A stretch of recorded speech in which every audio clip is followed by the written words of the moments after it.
Сегодня у нас в студии произойдет соревнование. С одной стороны турецкий чечевичный суп, с другой стороны европейский картофельный. Оба супы пюре. Вот какая проблема. Для европейского картофельного супа потребуется бекон, либо ветчина. А нет у меня дома ни бекона, ни ветчины, не бывает. У меня бывает только копченое курдючное сало, которым я заменяю бекон. Но это мои личные заморочки. А те, кто едят свинину, берите бекон, либо ветчину, все будет по фэншую. Но и у меня все будет тоже очень хорошо. Я нарезаю курдюк тоненькими ломтиками.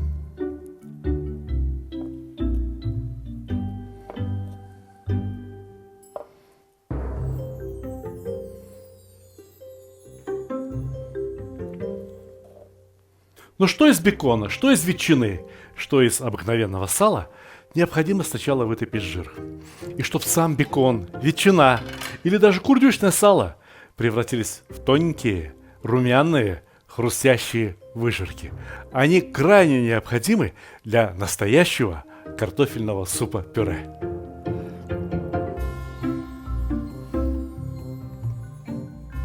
Включаем нагрев и ждем, когда вытопится сало. Но вы знаете, что сейчас произойдет с этими симпатичными ломтиками? Их начнет корежить. И те части сала, которые поднимутся над дном кастрюли, останутся белыми. Они не будут хрустящими. У меня есть крышка. У меня есть тяжелая чугунная крышка от сковородки для приготовления цыплят табака. Я этой крышкой придавлю ломтики сала, чтобы они топились и оставались при этом ровненькими. И для того, и для другого супа понадобится лук. Можно взять по паре головок вот такого, обыкновенного лука.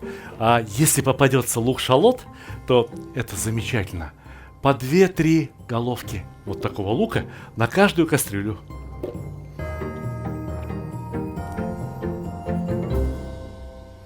Стараться и нарезать лук слишком уж мелким кубиком не стоит, потому что это все равно будут супы-пюре. То есть все содержимое супа, почти все содержимое супа будет измельчаться.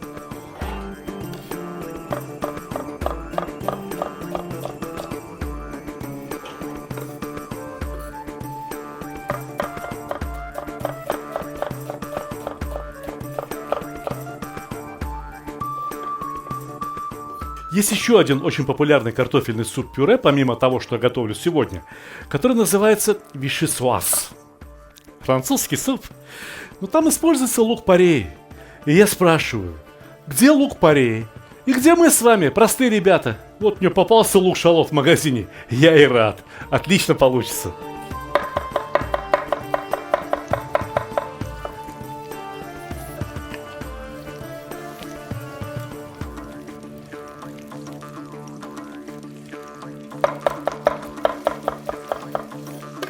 Ох, а кто же это у нас так вкусно шкварчит?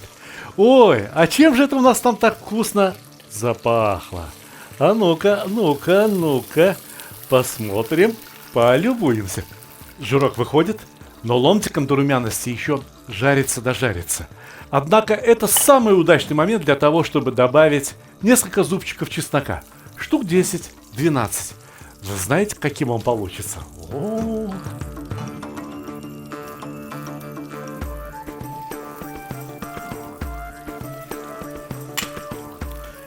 И снова накрываем крышкой. Пусть чеснок тоже придавится. Пусть придавится ко дну и как следует прожарится. Будете смеяться, но турецкому чечевичному супу курдюк, сало, ничего не надо. Берите хорошее растительное масло.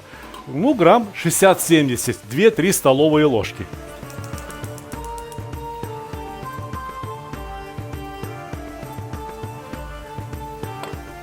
Половина нарезанного лука пойдет в эту кастрюлю, а половину оставим для картофельного супа.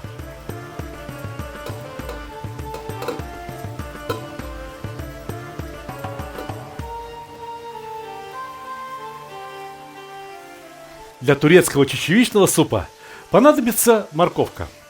На стакан чечевицы по одной морковке. Можно взять тыкву. Тоже очень вкусно получается.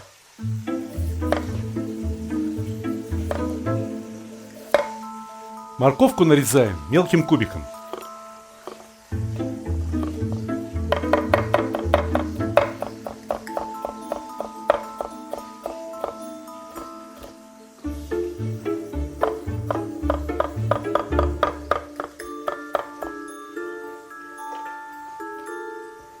Я сейчас подумал о терке. Я блогер со стажем и знаю, что спрашивают люди. Люди стремятся облегчить себе жизнь. Ну, наверное, можно и на терке, ввиду того, что все равно все будет превращено в пюре. Но мне кажется, что проще ножом. Да и из-под ножа как-то вкуснее получается, опрятнее. Да потом из этой терки еще куски моркови придется выковыривать. А нож, ну что здесь нож? Острый нож. Раз, два и готово. Сначала полосочками, как на плов, а потом кубиками.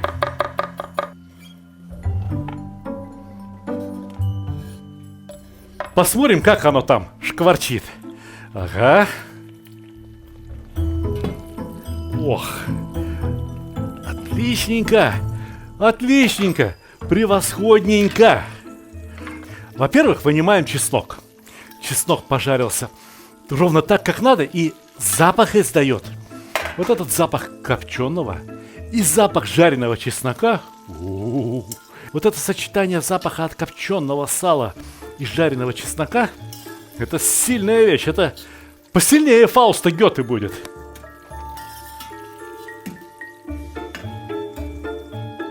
Выжирки. Все. Великолепный, потрясающий, очень чистый жир готов. В него можно опускать что хочешь. Я хочу опустить грибы. Белые грибы. Заморозили их летом. А вот сейчас-то они нам и пригодятся.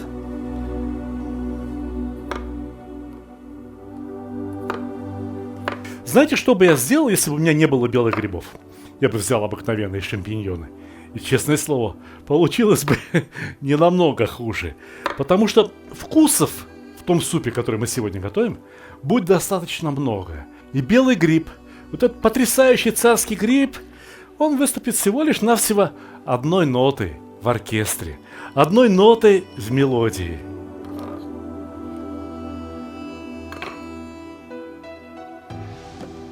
Но жарить эти грибы слишком сильно я не буду. Обжарю чуть-чуть. А чего их жарить? Я знаю европейских поваров, которые используют вовсе сырые белые грибы. Да и сам я использую сырые шампиньоны в салатах. И все прекрасно.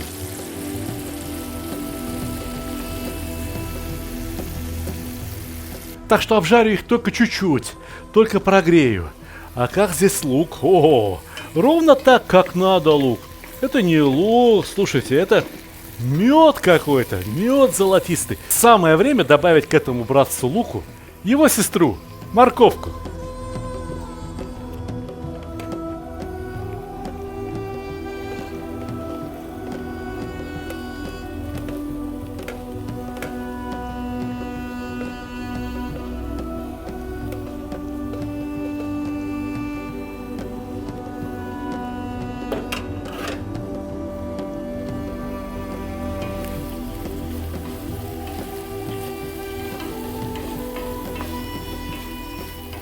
Чечевичный суп, мерджимек чорбасы, как говорят в Турции, очень популярное блюдо.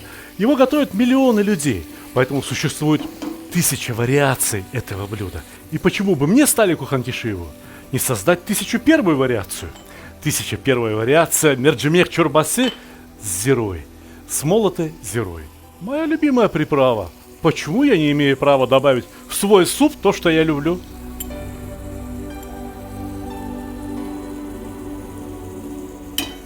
Многие предпочитают добавлять черный перец в уже готовое блюдо. Вы попробуйте добавить черный перец тогда, когда лук с морковкой обжаривается. Вы узнаете, как это вкусно. Примерно чайная ложка. Пора на грибы посмотреть.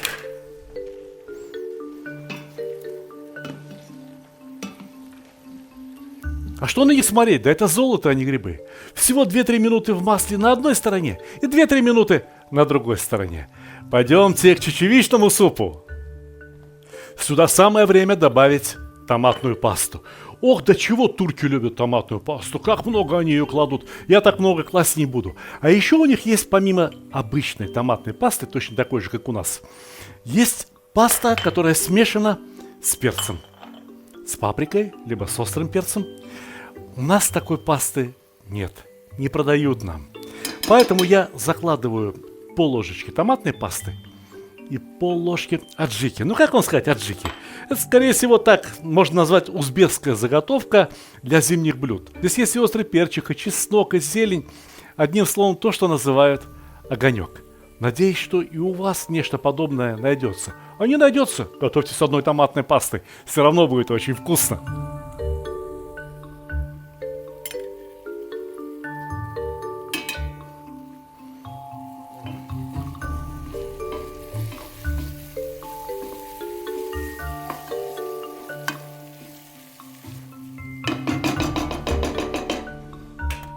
Возвращаемся к грибам. Как здесь они? Да хорошо, хорошо. Их пора убрать. Убрать и отложить в сторонку. Освободить место для следующих ингредиентов.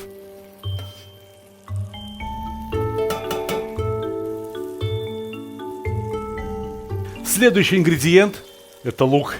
Наконец-то дошло дело до лука. Только лук, как для турецкого супа, жарить не будем. Только, чтобы чуть-чуть прозрачным стал. Чуть-чуть, чтобы побелел, и все.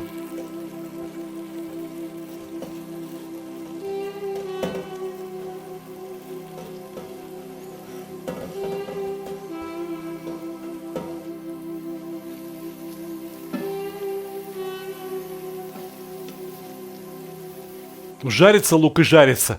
Пойдемте посмотрим, как здесь морковка, томатная паста, перец. О, все очень замечательно. Настолько хорошо, что пора добавить ложку муки. Вот эту ложку муки в Турции кто добавляет, кто не добавляет. Я предпочитаю добавить.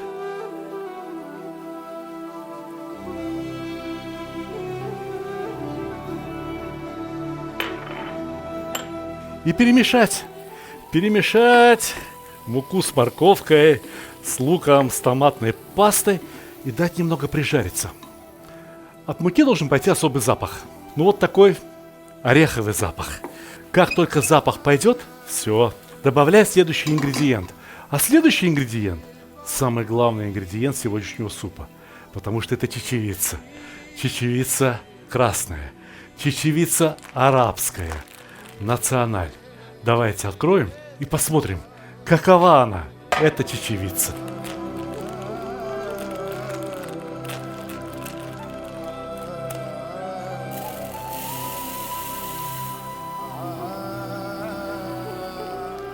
О, да она просто идеальная. Ее не перебирать, не мыть не надо. Но вот какое дело. По турецким рецептам чечевицу положено сначала промыть, потом замочить в воде, потом слить всю воду, немного просушить и только после этого добавлять в кастрюлю. Я видел, многие повара и кулинары-любители засыпают чечевицу тогда, когда уже нальют жидкость, либо воду, либо бульон. А я предпочитаю чечевицу сначала обжарить и только после этого добавлять воду.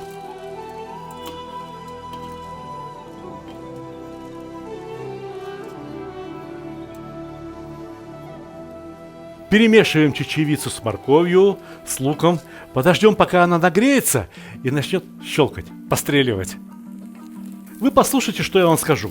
Вот вы сейчас в этот момент берите обыкновенную воду и наливайте. Берите, наливайте, ни о чем не думайте. Не смотрите на то, что я буду наливать бульон. У меня этого бульона много. Я же ни косточки, ни жилки, ничего не выбрасываю. Все складываю, а потом варю бульон. Мне этот бульон куда-то девать надо. Поэтому я и наливаю бульон. Многие в Турции тоже готовят на воде.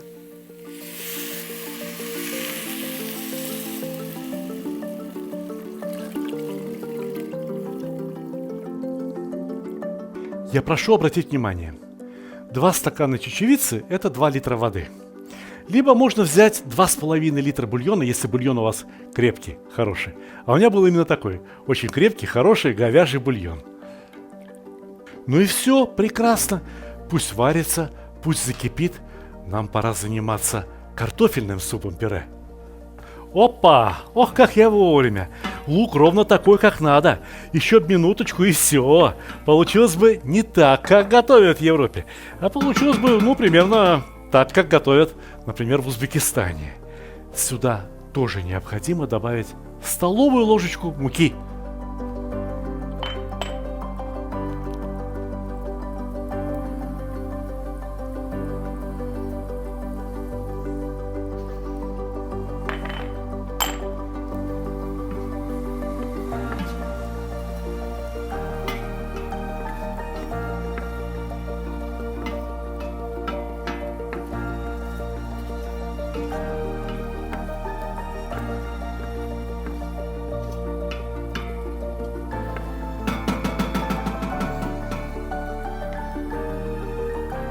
Все в порядке.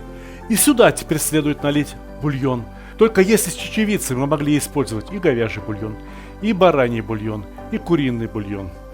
В этот суп только куриный. Литр, а то и 1,5.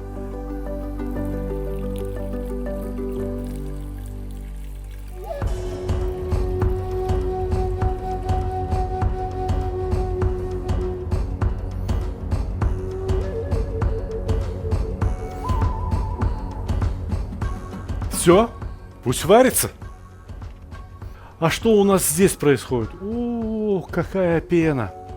Это будет суп-пюре. И я абсолютно точно знаю, что многие повара не стали бы заморачиваться, сказали бы, да, пена и пена. Сейчас мы все блендером пробьем, и все будет хорошо. Это не для меня. Мне такой подход, извините за тавтологию, не подходит. Я пену снимаю даже с супов пюре. Если кто-то думает, что раз снял пену, то все, объявляй перекур, сиди отдыхай, нет. На хорошей кухне хорошему повару всегда найдется работа. Вот, например, у меня есть кусок замечательного сыра чеддер. Ароматного. И самое главное, что он очень легко тает в бульонах, плавится. Натрем его.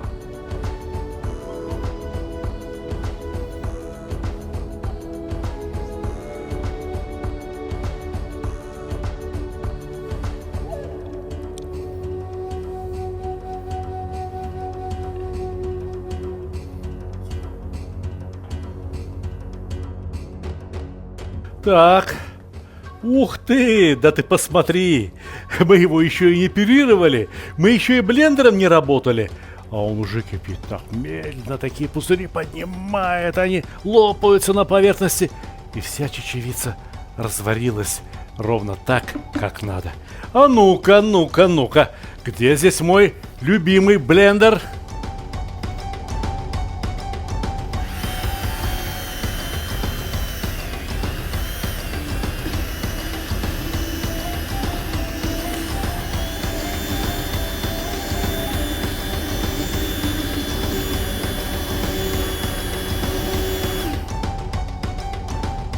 Этот суп можно назвать готовым. Осталось только приправить его, посолить и выправить на кислоту. Супы-пюре лучше всего солить по готовности. Всегда я солю заранее, а в случае с супом-пюре необходимо посолить, перемешать, немного подождать, попробовать и при необходимости досолить. Не солите сразу по много. Как вы потом заберете соль из супа-пюре? Невозможно. Нужно добавлять по чуть-чуть, по чуть-чуть, по чуть-чуть, до тех пор, пока не получите правильный вкус. Как узнать, правильный вкус или неправильный? Я вам сейчас все покажу. Подождите, не торопитесь. Берете ложечку супа. Чистая ложка. Этой ложкой мы будем зачерпывать супчик из кастрюли. А вот с этой ложечки я буду пробовать. Гигиена.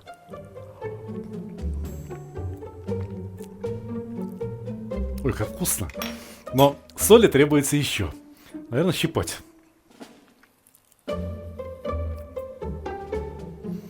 Реально, очень вкусно.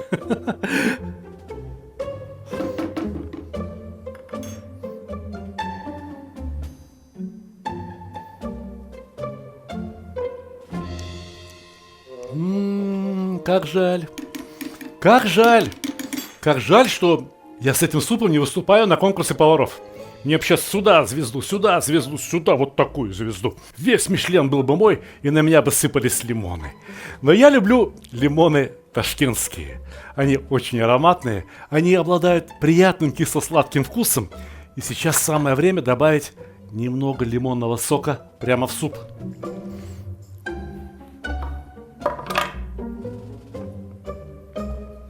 Косточки в супе не нужны.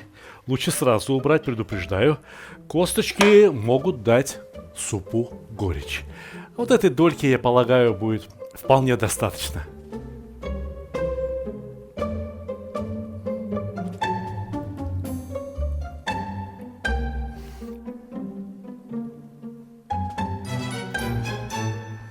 Перемешаем.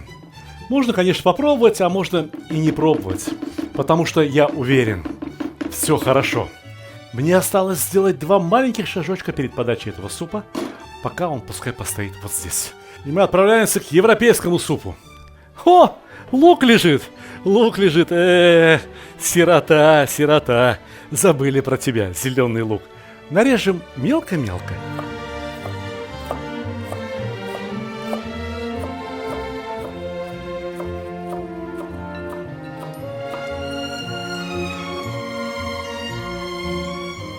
Ну а как здесь лук поживает? Лук приготовился отлично. Пора заливать сливки. У нас было 1,5 литра бульона, а здесь 250 миллилитров 20% сливок. Наливаем.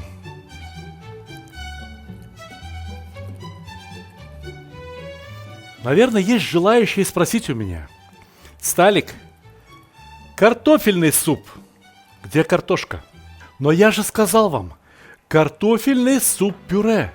Этот суп готовится из картофельного пюре, из вчерашнего, холодного, остывшего картофельного пюре. Вы не знаете, где взять холодное, остывшее картофельное пюре? Вы не видели, как мы его готовили в прошлый раз? Вот здесь ссылка на наш предыдущий сюжет, где мы готовили замечательное картофельное пюре, где мы готовили замечательную тушеную капусту. Посмотрите, и вы все будете знать. Ого! Норовит закипеть. А кипеть не должно. Самое время опускать пюре.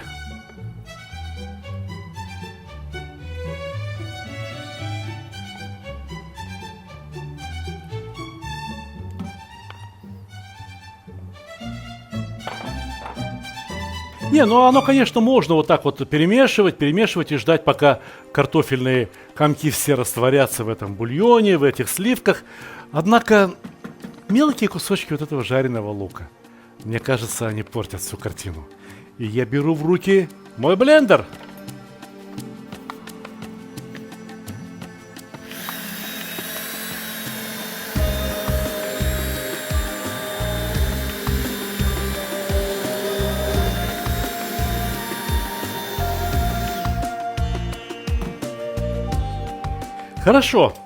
Хорошо, но жидковато.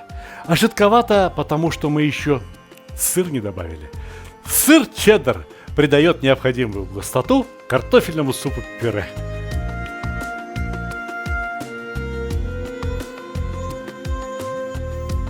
Но кладу я не весь сыр, не весь. Вот это я оставляю для украшения готового супа.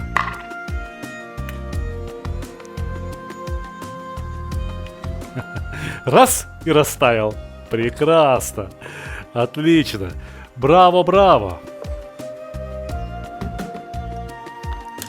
Наиболее удачные, наиболее красивые кусочки грибов я отложу в сторонку. Для украшения можно в тарелку каждому едоку положить, чтобы они понимали, что суп не халам-балам, что этот суп с белыми грибами. А вот эти кусочки грибов отправляются прямо в суп. Представляете? Едят люди суп-пюре, и вдруг там находят что-то вкусное. Приятно? Приятно.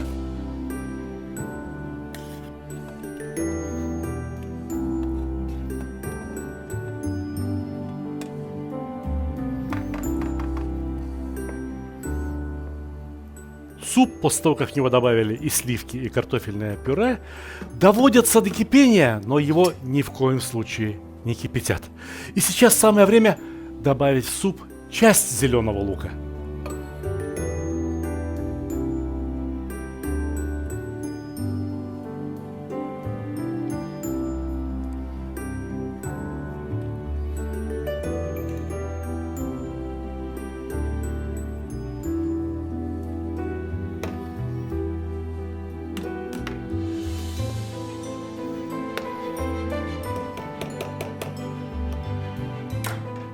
Тот суп пробовали, а этот суп кто будет пробовать? Пушкин, что ли? Ха, сегодня я за Пушкина. Я попробую.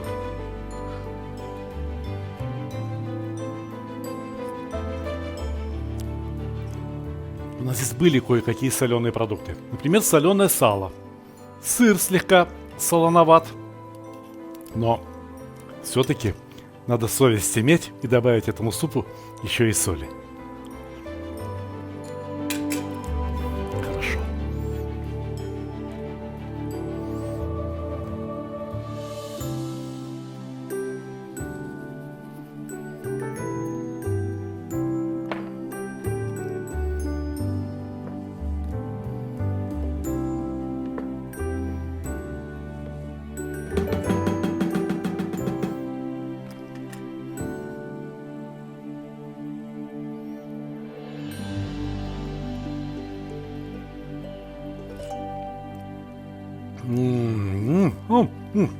Айда Пушкин, айда Сталик, айда картофельный суп-пюре. Можно подавать. В турецкой кухне существует удивительный прием. Допустим, кто-то хочет добавить мяту в суп. Да так, чтобы вкус и аромат мяты выделился. Знаете, как они поступают?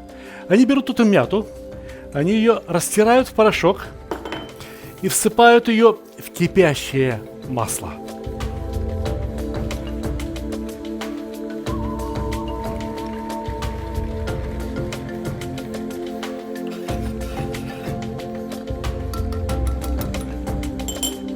А вот если, допустим, перец, так перец тоже опускают в очень горячее масло.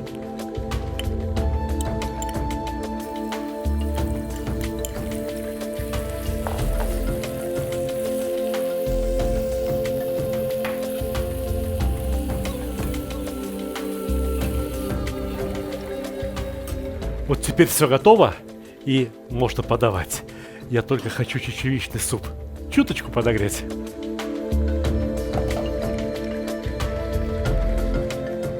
Подписчики моих блогов, которые уже готовили по этому рецепту, пишут удивительные письма. Муж заново полюбил после этого супа. Дети ели хорошо. И даже девушка согласилась выйти замуж за одного молодого человека, который удивил ее этим супом. Ну а что? Суп и правда удивительный. Очень простой, очень сытный, очень такой комфортный, домашний. И при этом удивительно вкусный. И при этом удивительно красивый. Ну посмотрите, ведь все очень просто. А берешь масло с перчиком и добавляешь по капельке. Раз. Два.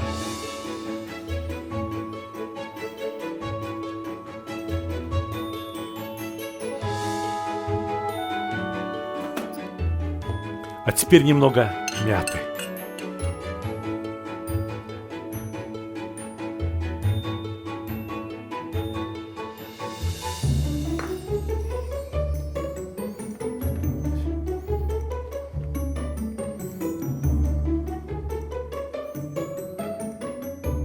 А с другой стороны, даже вот такую небольшую косушечку этого супа съешь, и охо, и лоб вспотеет, и в желудке полное удовлетворение.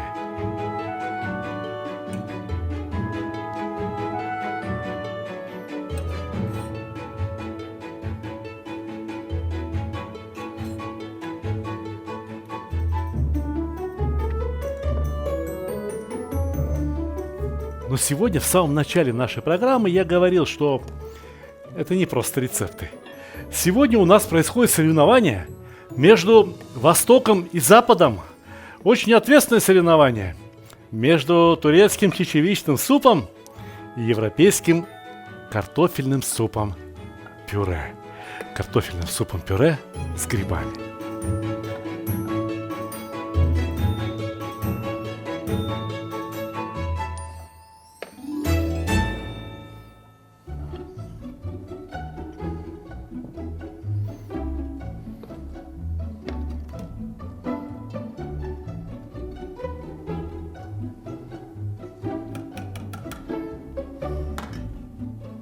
Вы удивитесь, но после всех сливок, бульонов, сыра чеддер в этот суп рекомендуется положить еще и ложечку сметаны.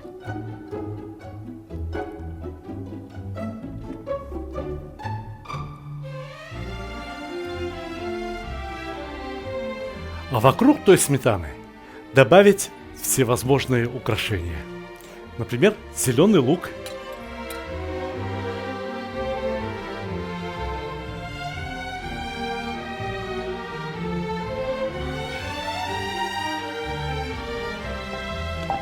Например, немного выжарок.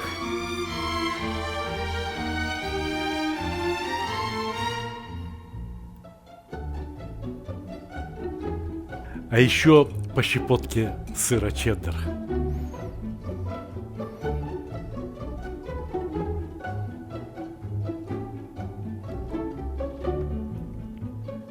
Но и это еще не все. Сверху непременно должен лежать грибной ломтик, как бы указывая, из чего этот суп. А также сверху непременно стоило бы положить пару долек чеснока, так аппетитно пожаренного.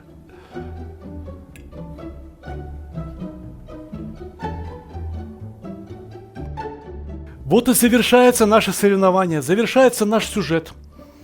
А судьи кто? Кто выставит оценки? Разумеется, судьи – это вы. Можно, конечно, оценить вкусы с телеэкрана, но будет гораздо лучше, если вы самостоятельно приготовите оба блюда и сравните, и дадите обоснованную оценку. Если вы не совсем запомнили рецепты, заходите на мой канал в YouTube. Там все очень подробно, я отвечу на возникшие у вас вопросы.